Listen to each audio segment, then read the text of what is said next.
You are watching the review with Foard Cooksley head coach and daughter Ivy now, who's joined us for today.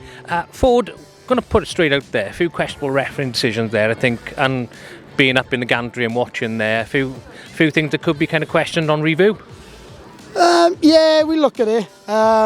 We can't really dwell on our decisions, you know. I think there's a lot more things we can review in terms of our own performance. There was a couple of decisions went our way that's a real nice good question. So yeah, we'll probably, when we take emotion out of it, have a look and probably see what we can do better before we blame anyone else. But yeah, that's what we'll probably look at on Monday morning.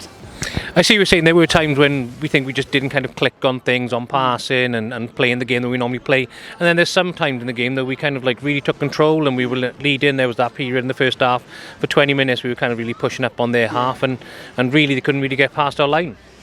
Yeah, you know, we were in the 22 for long periods. They defended well. Obviously, there was a couple of penalties in there, and you know, you do start to question.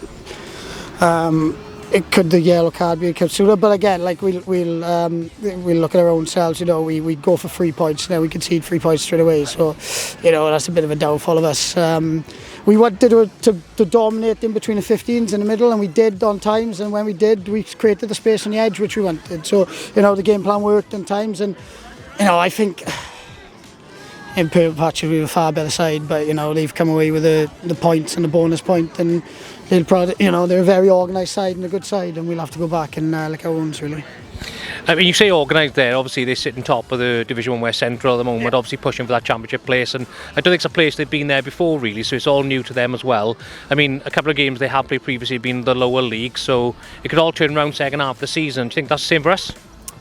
Yeah, look, you know, the moral of the story is we haven't picked up points up at home again when we need to in this league. So, you know, congratulations, Ystradgynlais, but again, we look at ourselves and we weren't good enough for 80 minutes. Like I said, we can't play in patches. It's not Division 2 or Division 3 anymore. It's Division 1, and if you lose your mojo for a bit, then they're going to come at you. And you know, I think we'll review it. I think it's more control the controllables and what we've done.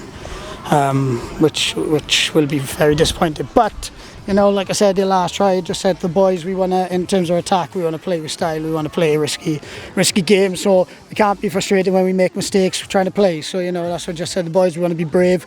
Obviously, supporters may be frustrated looking at our at the end. No one's more frustrated than us. But you know, I can't tell the boys to be brave and play with their heads up and playing with enjoyment, and then be frustrated when we drop a ball. So you know, there's a bit of a yin and a yang to it, but yeah. I think as a supporter's point of view as well, and I think you can definitely see the boys were brave. But cheers, Foard, thank you very much, and good luck next week. Cheers.